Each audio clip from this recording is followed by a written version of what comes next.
हरि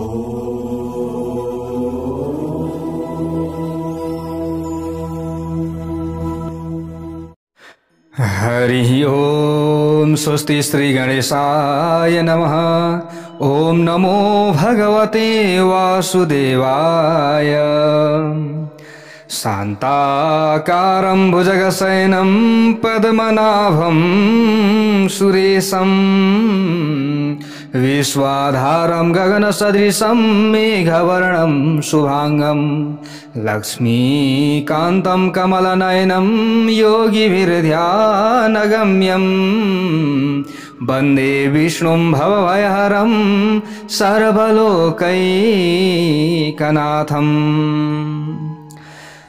नारायणं नमस्कृत्य नरं चैव नरोत्तमं देवीं सरस्वतीं व्यासं ततो जयमुदीरयेत्। जय श्री हरि, जय श्री राधे। श्री विष्णु महापुराण श्रवण गर्दै आउने क्रममा आज तपाईं हामी अंश 1 को अध्याय 13 भित्रका कथा प्रसंगहरू श्रवण गर्दैछौं। प्यारा भक्त भागवतहरू, यसरी हामीले नछुटाइकन कथाहरू श्रवण गरिरहेका छौं। हामीले वर्षका कुनै पनि नछुटाउँ भन्ने हाम्रो इच्छा हो। विशेष रूपमा हामीले भागको अनुसार, जस्तै 1 भाग, 2 भाग, 3 भाग गर्दै गर्दै आज 10 भागमा उपस्थित भएका छौं।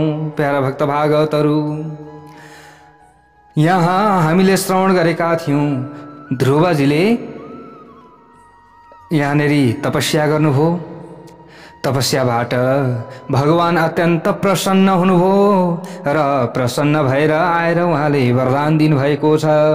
प्यारा भक्त भागवतहरू, र यहाँनेरि ध्रुवजीले ध्रुवलोकलाई प्राप्त गर्नुभएको प्रसंग, त्यो कथा हामीले श्रवण गरेका छौं। प्यारा भक्त भागवतहरू, बेन अत्यन्त दुष्ट थिए।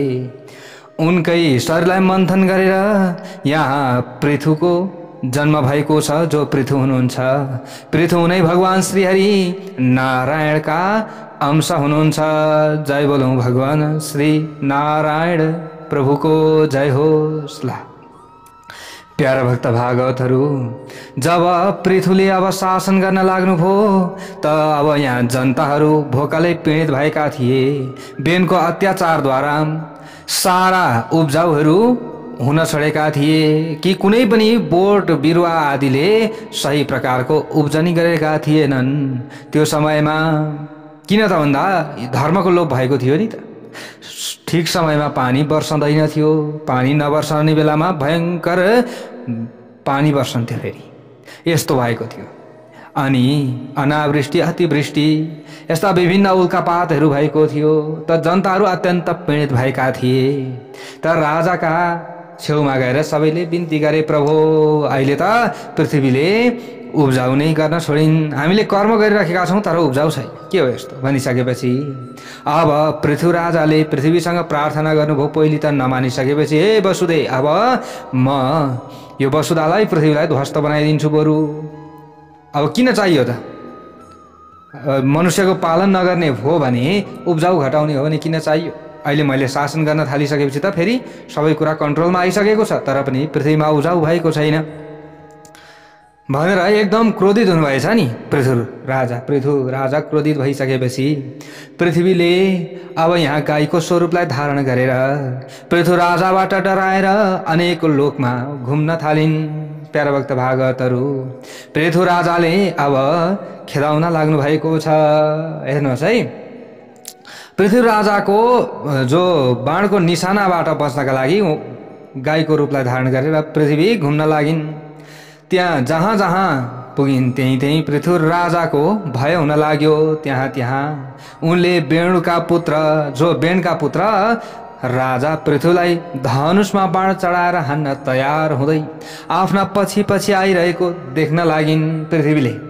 यस पछाडि कालको स्वरूप धारण गरेर आफ्ना पछि लागिरहेका पृथुले चलाएको बाणको निशानाबाट आफूलाई बचाउने कामना भएकी पृथ्वीले कम्पायमान हुँदै महापराक्रमी राजा पृथुसँग भन्न लागिन्। पृथ्वीले भनिन् स्त्रीवधे त्वं महापापम किं नरेन्द्र न पश्यसि येन मां हन्तुमत्यर्थं प्रकरोषि नृपोद्यमा। हे राजेन्द्र, के तपाईले स्त्रीको वधमा लाग्ने महापापलाई देख्नु भएको छैन? स्त्रीको वध गर भने कति पाप लाग्छ थाहा छैन तपाईलाई? जस कारणले हे नृप, मलाई मार्ने प्रयासमा तपाई लागिराख्नु भएको छ, यो अनुचित छ। किन तपाईले मलाई दुःख दिइराख्नु भएको छ? त पृथ्वीराजाले अगाडि भन्नुभयो, एकस्मिन् यत्र निधनं प्रापिते दुष्टकारिणी बहुनां भवति क्षेमं तस्य पुण्यप्रदो वधः। हे वसुदेव, एउटा दुष्कर्म गर्नेको वध गर्दा यदि धेरैको कल्याण हुन सक्दछ भने त्यसको वध गर्नु पाप नभएर अत्यन्त पुण्यदायक हुन जान्छ। चाहे स्त्री होस् चाहे पुरुष होस्, जोसुकै होस्, तर साह्रै दुःख दिइरहेको छ र हजारौंको कल्याण हुन्छ एउटाको विनाश गर्दा भने त्यसको विनाश गरियो भने पुण्य पो पाइन्छ, के को पाप। यसरी पृथ्वीराजाले भनिदिनु भयो। त पृथ्वीराजा साक्षात् नारायणका स्वरूप हुनुहुन्छ। यति भनिसकेपछि पृथ्वीले फेरि थरथर काम्दै भन्न लागिन्, प्रजानाम उपकाराय यदि मां त्वं हनिष्यसि आधारः कः प्रजानां ते नृपश्रेष्ठ भविष्यति।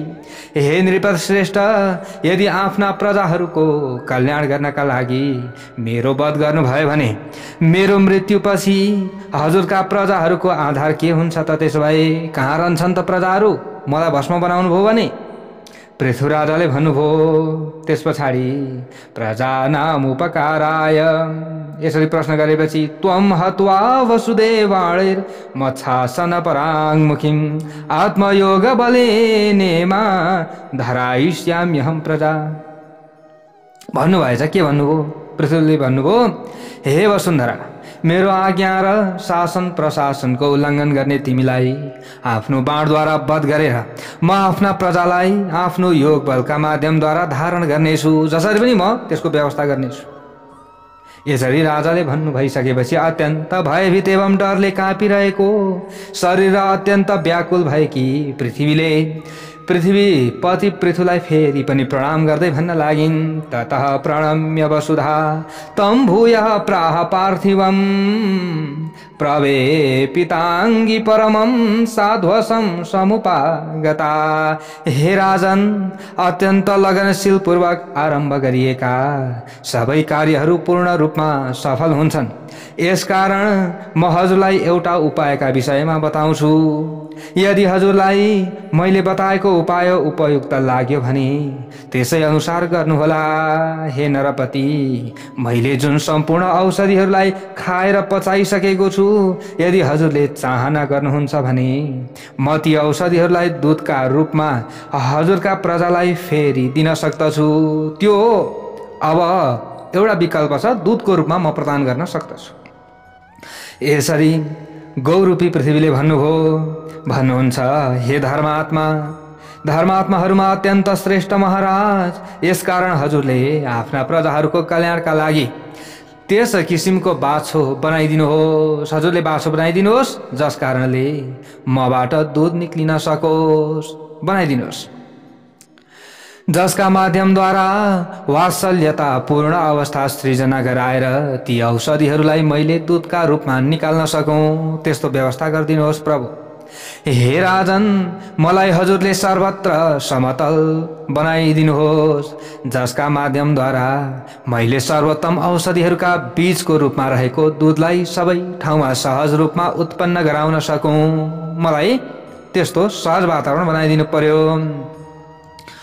पराशर ऋषिले अगाडि गएर मैत्रेयजीलाई भन्नुहुन्छ, ततः उत्सारयामास शैलान् शतसहस्रशः धनुष्कोट्या तदा वैण्यस्ततः शैला विवर्जितः।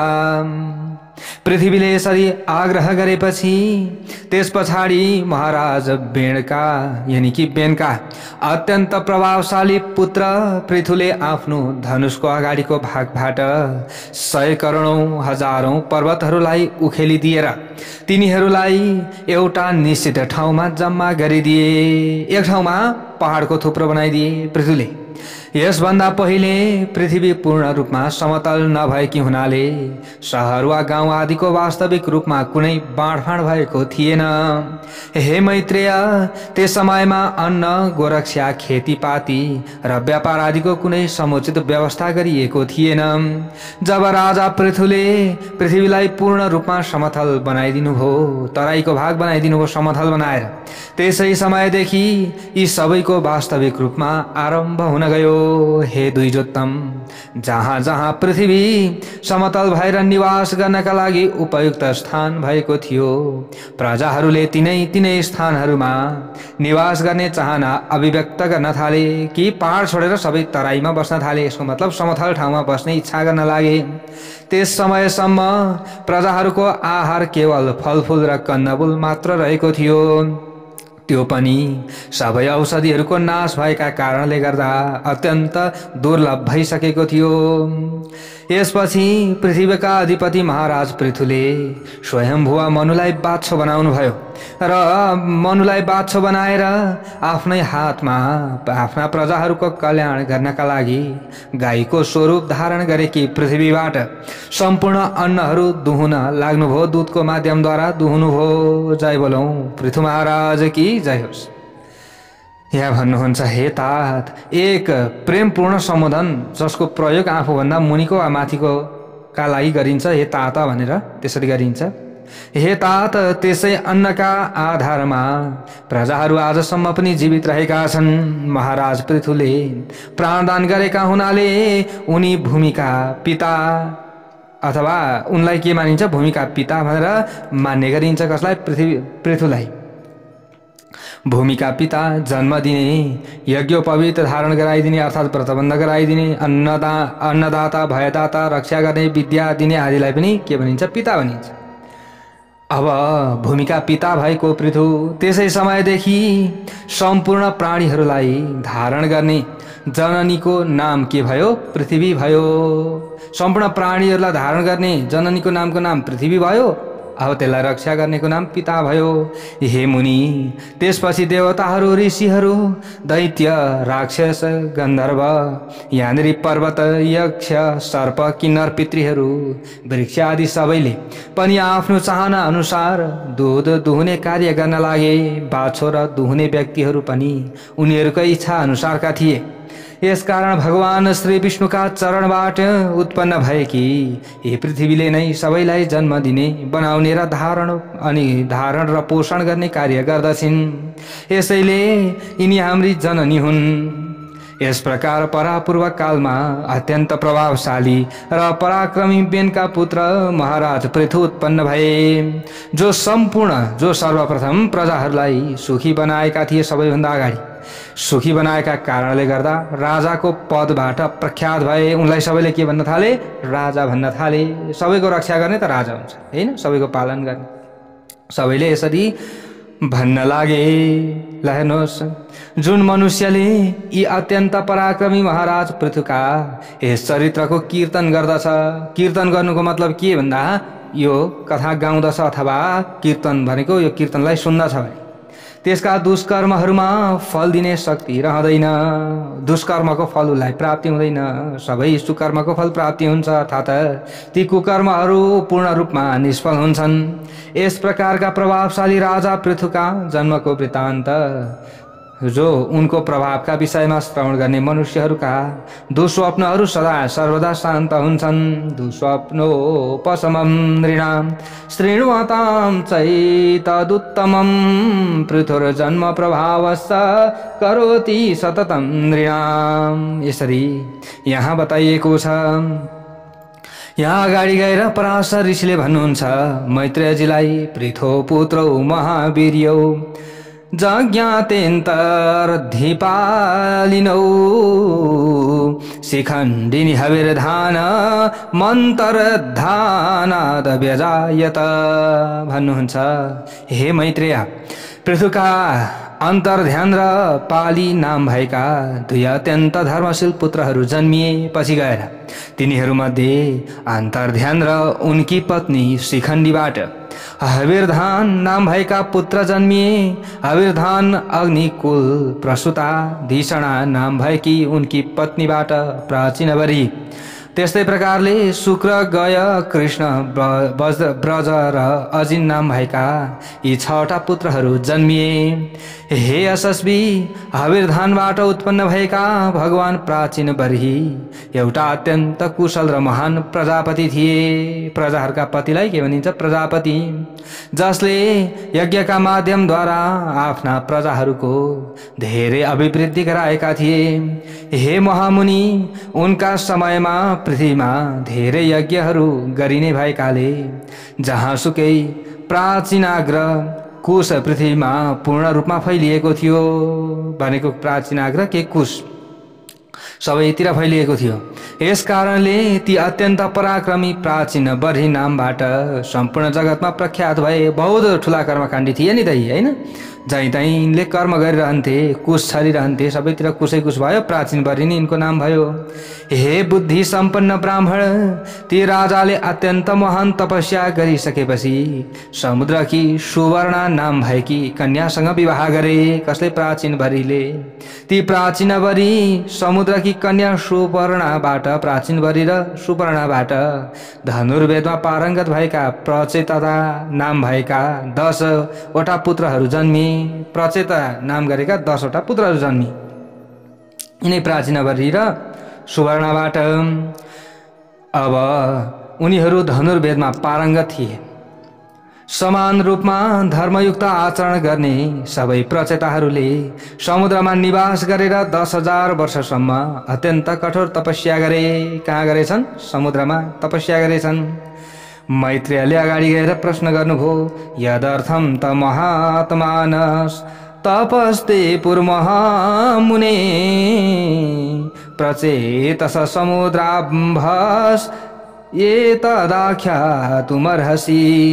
हे सर्वोत्तम मुनि, ती महात्मा जो प्रचेताहरूले समुद्रको जलमा जुन कार्य सम्पन्न गर्नका लागि तपस्या गरेका थिए, हजुरले त्यसको विषयमा मलाई विस्तृत रूपमा बताइदिनु पर्यो। किनभने तपस्या त त्यतिकै गरिँदैन। के कारणले चाहिँ तपस्या गरेका थिए?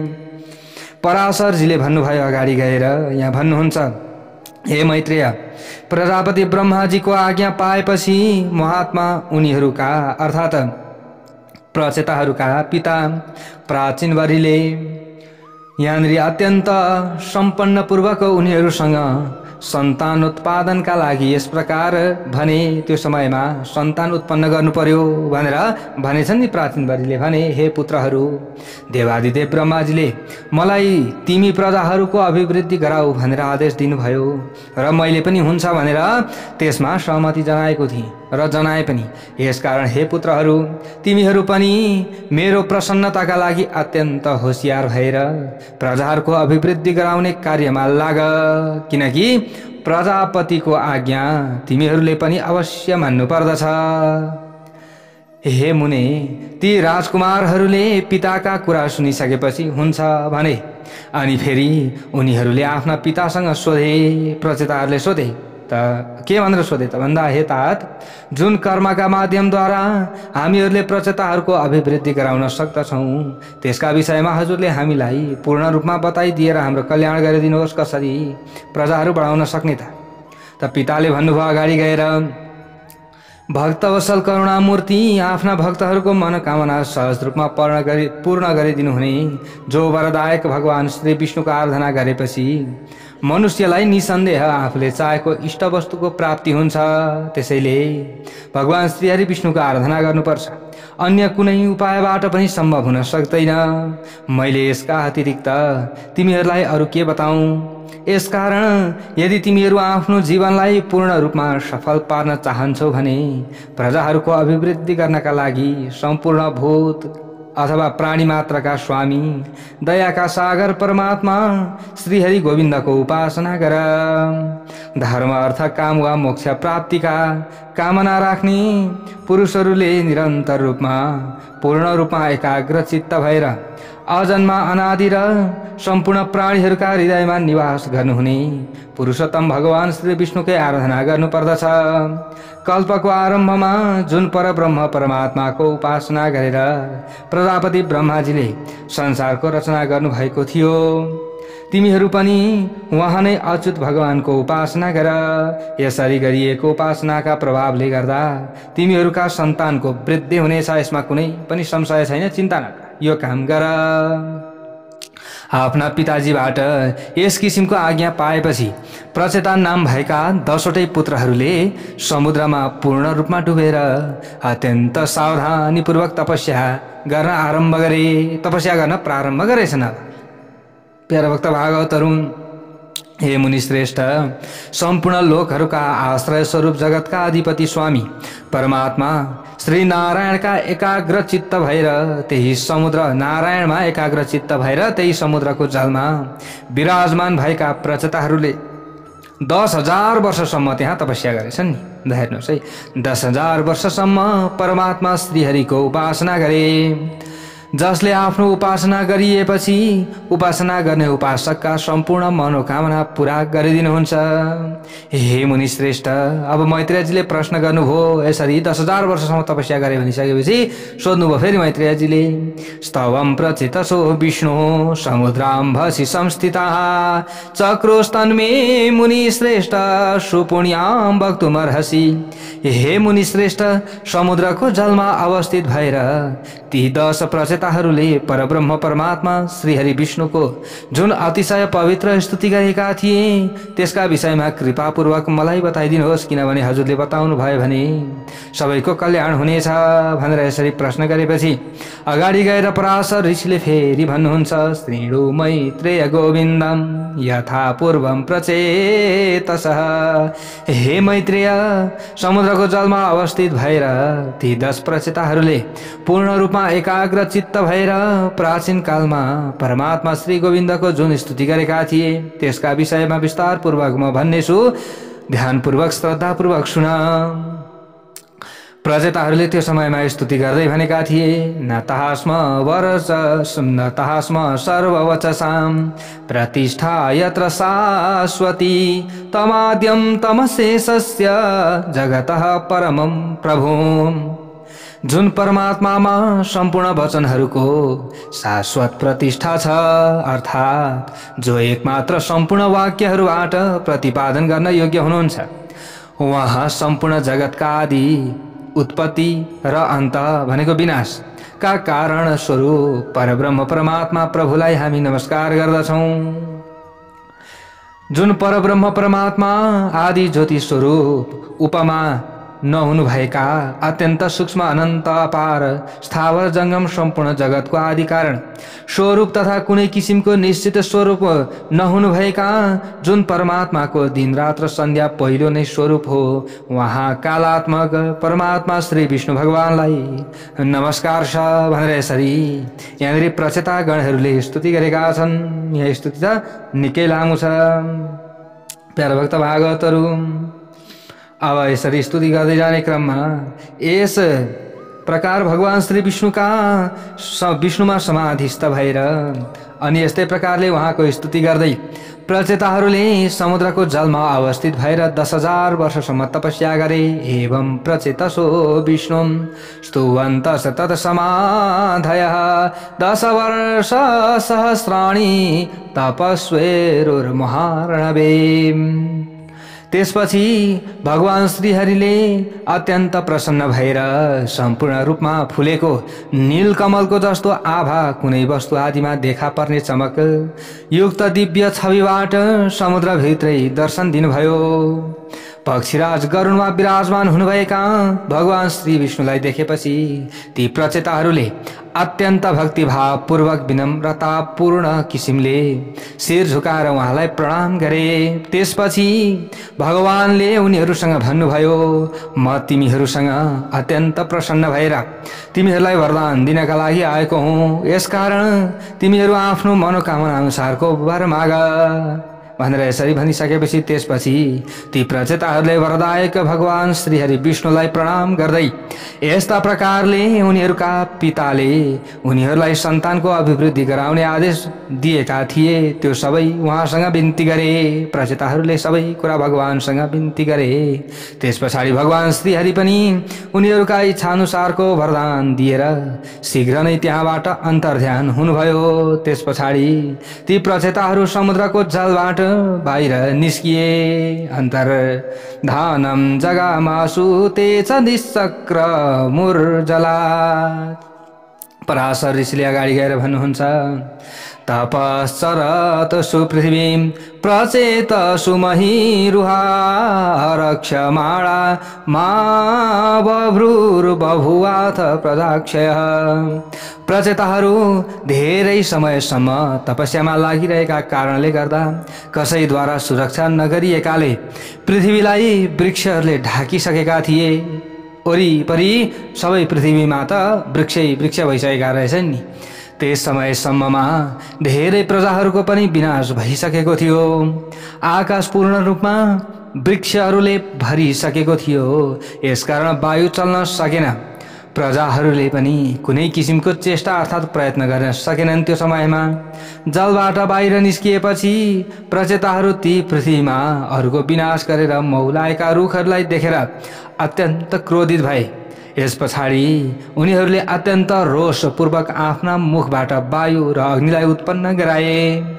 वायुले ती पृथ्वीका अत्यन्त फैलिरहेका वृक्षहरूलाई उखेलेर फ्याँकिदिए, सुकाइदिए र अत्यन्त प्रचण्ड अग्निले ती सुकेका सम्पूर्ण वृक्षहरूलाई डढाएर सखा पारिदिए। यस प्रकार त्यस समयमा त्यहाँ वृक्षहरूको विनाश हुन थाल्यो। त्यसपछि राजा सोमले वृक्षहरूको विनाश भइरहेको अनि केही मात्रामा मात्र वृक्षहरू बाँकी रहेको देखेपछि ती वृक्षहरूको विनाश गर्ने कार्यलाई रोक्ने विचारले अभिप्रेरित भएर प्रजापति प्रचेताहरूको नजिकमा आएर भन्न लागे, हे राजाहरू, तपाईहरूले आफ्नो क्रोधलाई शान्त गराउनुहोस् र मेरो कुरा ध्यानपूर्वक सुन्नुहोस्। म यी उखेलिएका बाँकी रहेका वृक्षहरूसँग तपाईहरूको सन्धि गराइदिन्छु। यी वृक्षहरूबाट उत्पन्न यी अत्यन्त सुन्दर वर्ण भएकी रत्न स्वरूप कन्याको मैले पहिलेदेखि नै भविष्यका विषयमा जानेर आफ्ना अमृतमय किरणहरूका माध्यमद्वारा पालन पोषण गरेको छु। ती वृक्षहरूकी कन्याकी नाम के हो? मारिसा हो। मारिसा हो। हे यशस्वी राजाहरू, यिनी निश्चित रूपमा तपाईहरूकी भार्या भएर तपाईका वंशको अभिवृद्धि गराउनका लागि नै उत्पन्न भएकी हुन्। तपाईहरूको आधा तेजबाट र मेरो आधा तेजको प्रभावले गर्दा यी कन्याका गर्भबाट अत्यन्त पराक्रमी एवं बुद्धिमान दक्ष नाम भएका प्रजापति उत्पन्न हुनेछन्। अब यस पछाडि गएर तपाईहरूको तेज सहित मेरो अंशबाट सम्पन्न भएर आफ्नो तेजका कारणले अग्निका समान भएका ती दक्ष प्रजापतिले फेरि तपाईहरूका प्रजाहरूको अत्यन्त अभिवृद्धि गराउनेछन्। पूर्वकालमा वेद जान्नेहरू मध्येमा सबैभन्दा श्रेष्ठ एउटा कण्डु नाम भएका मुनि हुनुहुन्थ्यो। उहाँले अत्यन्त मनमोहक गोमती नदीका किनारमा बसेर अत्यन्त उत्कृष्ट तपस्या गर्नुभएको थियो। ती सर्वोत्तम मुनिको तपस्या भङ्ग गराउन इन्द्रले प्रलोम्बा अथवा प्रलम्चा नाम भएकी अप्सरालाई उनका नजिकमा पठाए। ती अत्यन्त लावण्य युक्त अप्सराले ऋषिलाई तपस्याबाट भ्रष्ट गराइदिन्। ती अप्सराद्वारा तपस्या भङ्ग भई गराइएका र विषयहरूमा पूर्ण रूपले आसक्त भएका ऋषिले 100 वर्षहरूभन्दा धेरै समयसम्म ती अप्सराका साथमा मन्दर पर्वतको गुफामा निवास गरे। त्यसपछि हे यशस्वी, एक दिन ती अप्सराले कण्डु ऋषिसँग निवेदन गरिन्, हे महात्मन, अब म स्वर्गलोकमा जान चाहन्छु। यसकारण हे ऋषिदेव, प्रसन्न भएर मलाई जाने आज्ञा दिनुहोस्। ती अत्यन्त सुन्दरी अप्सरामा अत्यन्त आसक्त भएका ऋषिले उनले जान आज्ञा मागेपछि भने, हे भाद्रे, अझ केही दिनसम्म तिमी यहीँ मसँगै रमाएर बस। किन यति छिटै जाने हतार गर्छौ? यहीँ बस।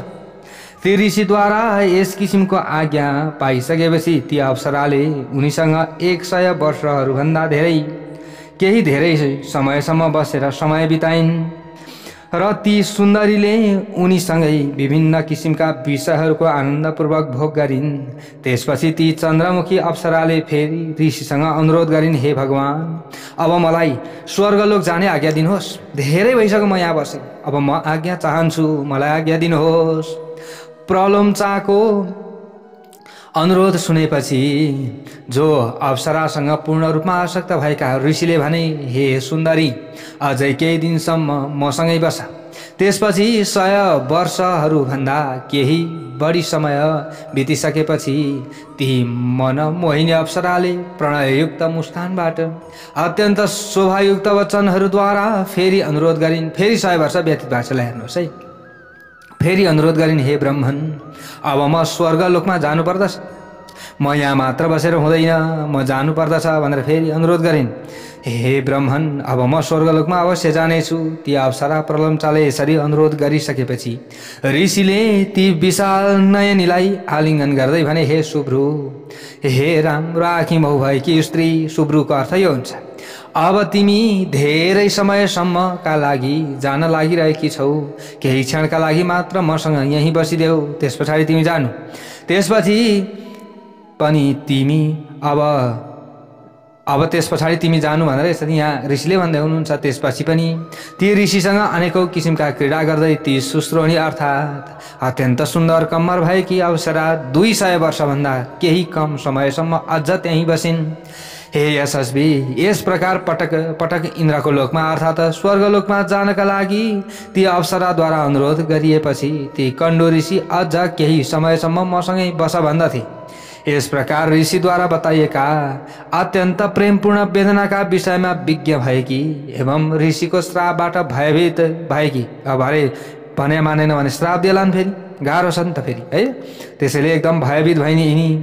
अनि त्यस पछाडि यहाँनिर या गौरम भयम प्रेम सद्भावम पूर्वनायके भनेर यहाँनिर बताइएको छ।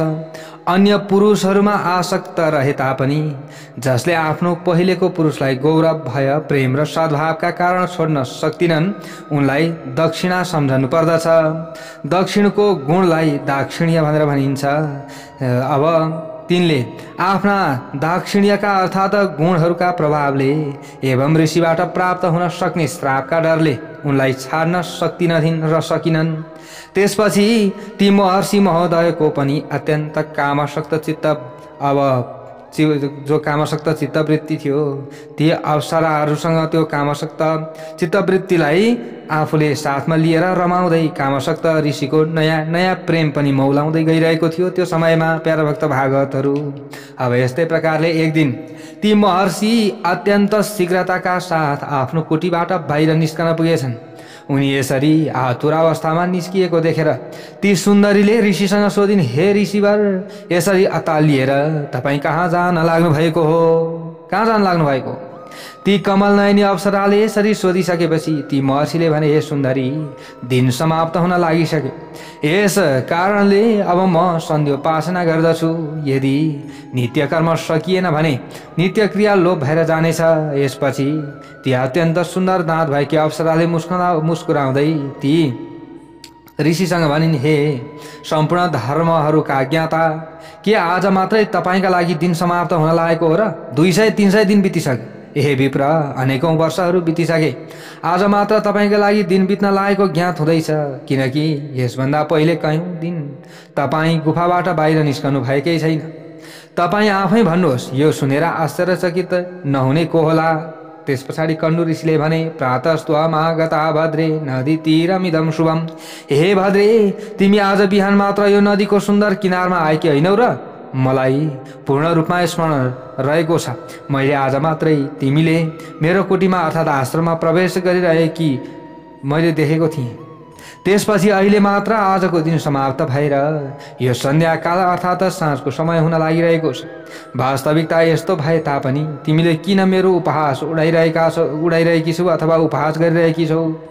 त्यसका विषयमा सत्य कुरा के हो त्यो मलाई बताऊ भनिसकेपछि प्रलोभचाले भन्न लागिन्, हे ब्राह्मण, म बिहान सबेरै आएकी हुँ। यो हजुरको भनाइ सत्य हो, यसमा असत्य छैन। तर त्यस दिनको प्रातःकाल अर्थात् बिहान सबेरैदेखि आजसम्म 100 करोडौँ वर्षहरू बितिसकेका छन्। 100 करोडौँ वर्ष बितिसके। मैले तपाईँलाई त्यही कुरा प्रस्ट्याउन खोजेकी मात्र हुँ, हजुरको उपहास गरेकी होइन। सोमले भने, त्यस पछाडि अत्यन्त व्याकुलताका साथ ती ब्राह्मणले कमल नयनी अप्सरासँग सोधे, हे भिरु, तिमीसँग विषयहरूको भोगमा लागेर रमण गर्दै मैले कति समय बिताएँ? त्यस समयमा मलाई सत्य सत्य बताऊ। प्रलम्चाले फेरि भनिन्, म यहाँ आइसकेपछि तपाईँको र मेरो अत्यन्त हर्षपूर्वक विषयहरूको भोगाइमा आजसम्म 907 वर्ष 6 महिना र 3 दिन बितिसकेका छन्। जय बोलौँ श्री हरि भगवान की जय होस्। प्यारो भक्त भागवतहरु, कति बितेछ? 907 वर्ष 6 महिना 3 दिन बितिसक्यो। ला, यतिखेर अब भोलि भन्दैछन् ऋषिले भन्नुभयो त्यस पछाडि, हे भिरु, तिमीले सत्य बताइरहेकी छौ अथवा हे सुन्दरी यसरी मेरो उपहास गरेकी हौ? मेरो अनुभव अनुसार मैले यस स्थानमा तिमीसँग केवल 1 दिन मात्र बिताएकी हुँ। अझै तिमीले मसँग उपहास गरिरहेकी छौ जस्तो मलाई लाग्दैछ। तर तिमी कसरी यत्रो वर्षको गणना गरिरहेकी छौ? तिमीले त यत्रो वर्षको गणना नगर्नुपर्ने हो नि। प्रलम्टाले भनिन्, हे ब्राह्मण, हजुरका अगाडि मैले कसरी असत्य बोल्न सक्दछु? र फेरि विशेष गरेर यस्तो अवस्थामा जब आज तपाईँ आफ्नो धर्ममय मार्गमा लाग्नका लागि तत्पर भएर मसँग सोधिरहनु भएको छ भने कसरी यस्तो हुन सक्दछ? हेर्नुहोस् है प्यारा भक्त भागवत। यसरी ती प्रलम्टाले भनिन्। ती अप्सराका सत्य वचन सुनिसकेपछि ती ऋषिले अब आफूलाई धिक्कार्न थाले। मलाई धिक्कार छ भन्न लागे। त्यस पछाडि हेर्नुहोस्, अब त्यस पछाडि मात्रै उनमा होस चेत आएको छ। अब यहाँबाट उताको कथा प्रसङ्ग कस्तो हुन्छ भोलिको अध्यायमा हामीले श्रवण गर्नेछौँ। सबले भनौँ भगवान श्री हरि नारायण की जय।